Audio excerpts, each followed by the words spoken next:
All new tonight, the controversy surrounding Edcouch-Elsa's football program continues to heat up. And tonight, Action 4 Sports Director Clay Williams speaks to the man who blew the whistle on the Yellow Jackets. Clay. Marcy, when Edcouch-Elsa football fans first found out the 32-4A District Executive Committee had ruled their team should forfeit all of their games this season, what was most shocking to many of them wasn't the punishment, but that the report of UIL violations had come from someone in their own community. People here at Edcouch-Elsa, it's all about football. I mean, I'm about football.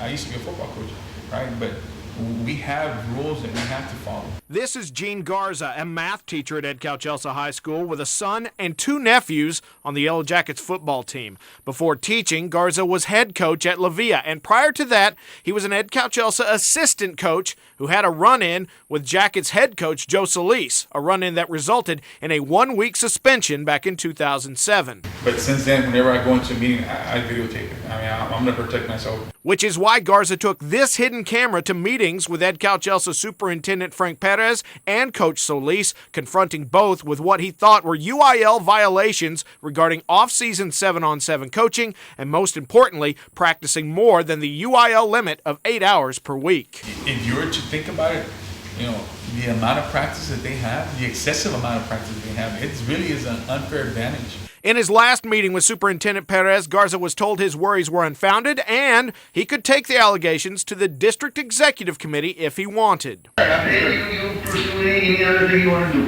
Okay. Well, I guess the next time we'll meet will be at the DEC. So Garza reported Edcouch-Elsa to the DEC. The Jackets coach gave his side of the story, and the District Executive Committee handed down the punishment: forfeit the entire season. Garza was shocked. I did not expect this at all. All I wanted was UIL compliance. That's what I wanted. It's unfortunate for our kids, and I'm gonna appeal this myself. I mean, when Edcouch-Elsa goes up there to appeal it, I'm gonna go up there and I'm gonna tell the UIL directors that by allowing these sanctions to be placed on our kids here in Edcouch-Elsa, they're telling parents in the state of Texas that you should not report anything to UIL. But Garza is not optimistic that the State Executive Committee will overturn the decision. Our district is not being proactive about it, so more than likely it's not going to happen. I mean, our district needs to step up and either fire Coach Solis or reassign him.